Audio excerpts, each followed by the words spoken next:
Decades after justice cleared 5 innocent teenagers, one powerful man still refuses to accept the truth. His name is Donald Trump, and his unwillingness to let go of a lie shows how pride and prejudice can linger for years. The story of the Central Park Five is not only about a crime, but also about fear, false judgment, and the harm caused when people rush to blame others.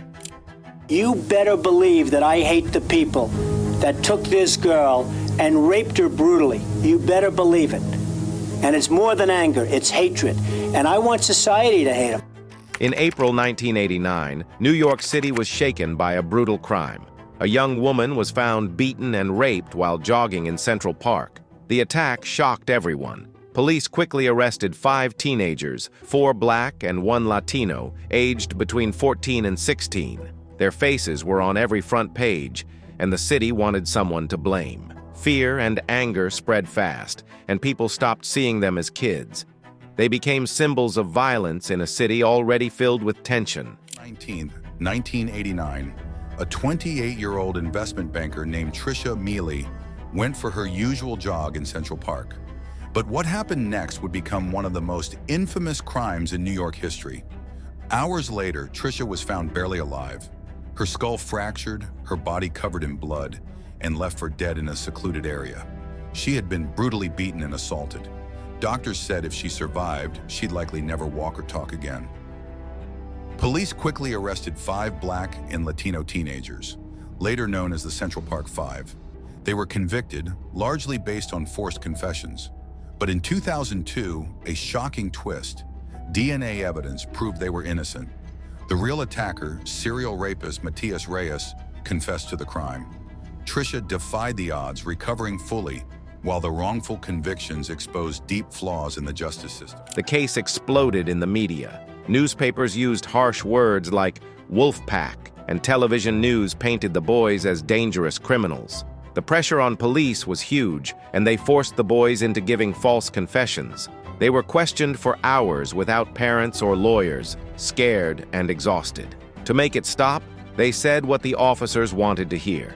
Those forced statements became the reason they were sent to prison. Looking back, it is heartbreaking to see how easily fear and bias destroyed their lives. These 5 innocent boys were sentenced to life for a crime they didn't commit, but the truth came out years later.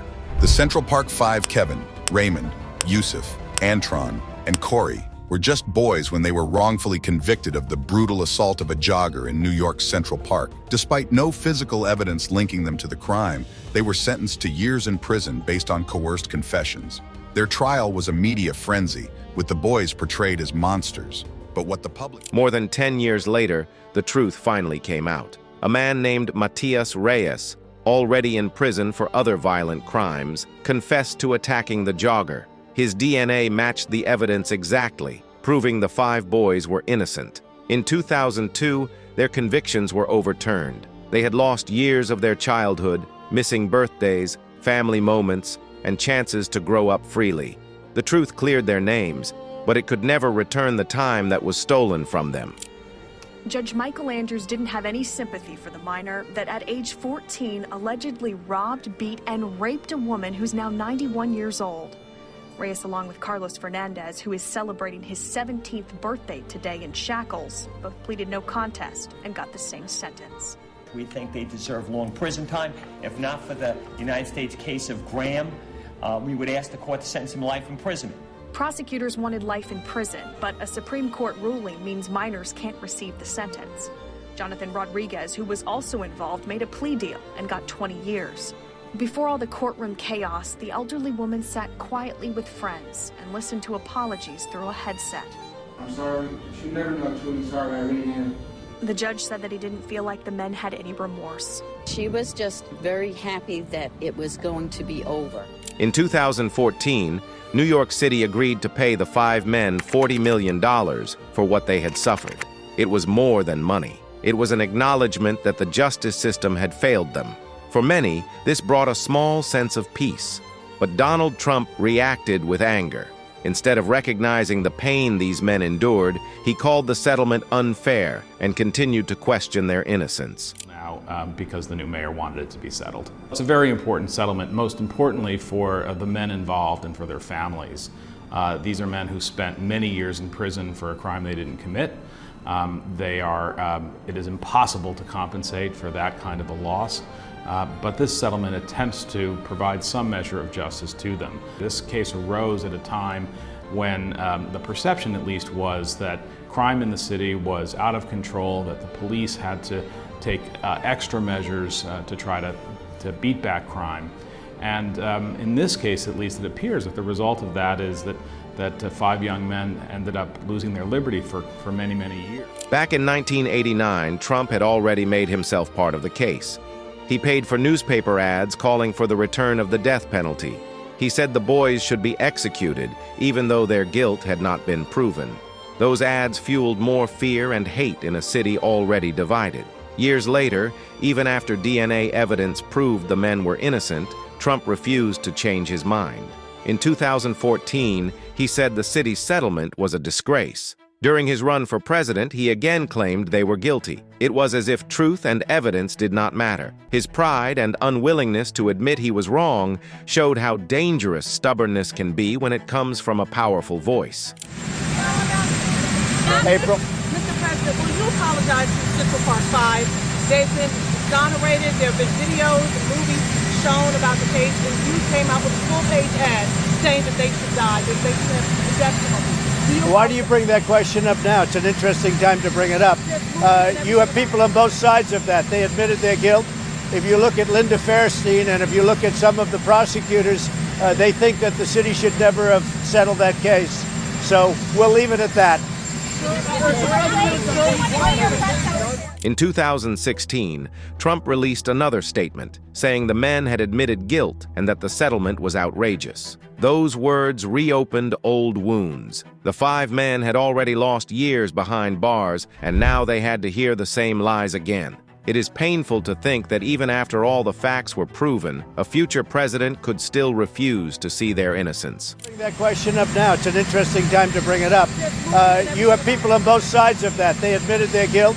If you look at Linda Fairstein and if you look at some of the prosecutors, they think that the city should never have settled that. When MSNBC host Chris Hayes spoke with Yusef Salaam, one of the exonerated men, it was clear how much the experience had changed him. He had been only 15 when arrested and spent nearly 7 years in prison. His calm voice carried both pain and strength. Hearing him talk about Trump's comments showed how deep the wounds still were. But even then, Yusef spoke with dignity instead of anger, showing true inner strength. So badly injured will never be the same. Joining me now is Yusef Salaam. He is one of the men wrongfully convicted in the Central Park jogger case, later exonerated by DNA evidence. And Mr. Salaam, first, how old were you when you were arrested, and how much time do you spend in prison? I was 15 years old when this happened, and I've spent about 7 years in prison, close to 7 years. Yusef described what prison was like for a child. He said it was terrifying, and that every day felt like a fight to survive. Because of the crime he was accused of, other inmates treated him with hate and distrust. He said he learned to grow up quickly and stay alert just to stay alive. Even after being freed, he carried the pain of those years. His story reminds us that wrongful convictions do not end when someone is released. The emotional scars remain, and the loss can never be fully repaired. Before we get to Donald Trump, I mean, what was it like to go into the system at that age and spend your formative adolescent, early adult years in prison for something you did not do? You know, to go to prison for a crime like that, that's the absolute worst crime that you can go to prison for. I mean, the only crime that trumps rape is child molestation. And I remember early on, they had these polls that they were doing. They kept saying, you know, what are the inmates going to do when these guys get to prison? You know, untold horrors were mentioned, and we were scared to death. This was a situation where we had to grow up very, very quickly. We had to figure out how we were going to survive and fend for our lives. It was the most horrible. When Yusef Salaam was asked how he felt about Donald Trump still calling him guilty, his voice carried pain. He said Trump's 1989 newspaper ad felt like a call for violence, almost like asking people to come after them. He compared it to what happened to Emmett Till, a young black boy who was killed after being wrongly accused in the 1950s. Hearing that comparison shows how serious this was. Trump's words made the public angry and hateful, And that kind of influence leaves deep scars that last for years. Event I could have ever imagined. And so what is your reaction to a man who is trying to be the most powerful person in the world, arguably, who is on the precipice of possibly being president, saying now, in the last day, issuing a statement that you, despite all evidence, that you are guilty? You know, when I think about what he represents, and I mean, first of all, what he represents to me is very, very powerful and unfortunate. This blight, this ad, this thing that he did to us, calling for the reinstatement of the death penalty. I always think that had this been the 1950s, we would have become modern-day Emmett Tills. They had published our names, our phone numbers, and our addresses in New York City's newspapers. And so what was happening was people began to call us at any time of the day or night, you know, threaten us with hate mail and things of that nature. So by Donald Trump taking out this ad, what I think is that he was really calling to see if there was somebody from the darker enclaves of society that would kick in our doors, drag us from our homes, and hang us. Trump's ad was not just a comment about crime. It called for the death penalty and targeted 5 teenagers who had not even gone to trial. Those boys were only 14 to 16 years old. Trump's words reached millions of people and made the city even more divided. Decades later, the message still feels disturbing because it showed no mercy, no understanding, and no respect for the truth. To Youssef, Trump's comments were not only about this one case. They represented a pattern of using fear to control people. When Trump talked about bringing back law and order, it was not really about safety. It was about power. He supported ideas like stop and frisk, which had already been ruled unconstitutional because it unfairly targeted Black and Latino people. Youssef said hearing that made him afraid that people like him would always be treated as suspects, no matter what the truth was. It reminded him that justice in America can be fragile, especially for people of color. Right. You know, he wanted us dead. You know, when you look at the videotapes that he made after, the statements that he made after that, it's very, very clear that he said that he wanted to hate us. He wanted us to be afraid, and by us, he was talking directly about the Central Park 5, but he was talking about also the Black and brown people that we look at that are being shot down all around the country today. You know, if he's saying that he wants to be the law and order president, and he's talking about policies and practices that have been ruled unconstitutional and unjust, that being stop and frisk in New York City, and he's talking about he wants to bring this type of stuff back. I mean, I'm scared for my life. What happens if this person actually becomes president? Is he going to then go gunning for the Central Park 5 because he wanted to murder us back in 1989, and he wants to maybe the same thing to happen? Even after the men won their lawsuit, Trump did not stay silent. He called them rich rapists and said their settlement was the biggest heist in New York City. Instead of showing empathy, he attacked them again. Youssef answered calmly, saying Trump was acting like a dirty old man who did not deserve to lead a nation built on justice. His response showed dignity, proving that strength is not about hate, but about self-control and truth. Us today, I mean, when we won the lawsuit, one of the things that he said was, this was the biggest heist. This was the biggest heist in New York City history. He said that we were going to be rich rapists. And then all of a sudden now we have these video footage of him being produced, of him doing all of these, you know, I just tweeted prior to getting on, I said, this is a dirty old man. Yeah. You know, definitely not somebody that we want to be the president of these United States. When asked if Trump owed them an apology, Youssef said yes, but he did not expect to ever hear one. He said if he waited for Trump to apologize, he would probably pass out from holding his breath. His words were honest but peaceful. It showed he had moved forward in his life even though Trump never took responsibility. That moment summed up the difference between them. One man still holding on to anger and another learning to let go.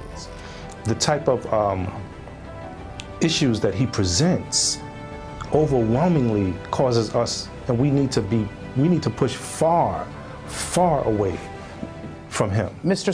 Salam, let me quickly, do you feel he owes you an apology? I feel he owes us an apology. Do I feel like we will ever get it? I think if I held my breath and waited for him to to give us an apology, I would probably pass out and turn blue. The story of the Central Park Five is not just about one case or one mistake. It is a reminder of what happens when fear, race, and power mix with false information. These 5 men lost years of their lives because the system failed them, and because many people, including powerful voices like Trump's, refused to listen. Even when DNA proved their innocence, some still could not accept the truth. Their story shows how hard it is to change people's minds once hate takes root. Yeah, I think you're probably right about that. Yusuf Salam, thank you so much, sir, for your time tonight. I really appreciate it. Trump's refusal to accept their innocence is not just part of the past. It is a warning for the future. When leaders ignore truth and facts, it damages trust in justice and divides people even more. It makes us ask how many other lives could be ruined by pride and denial. Do you think public figures should be held accountable for spreading lies that harm others? Share your thoughts in the comments. Like this video if you believe truth matters, and subscribe for more stories that remind us why justice still matters today.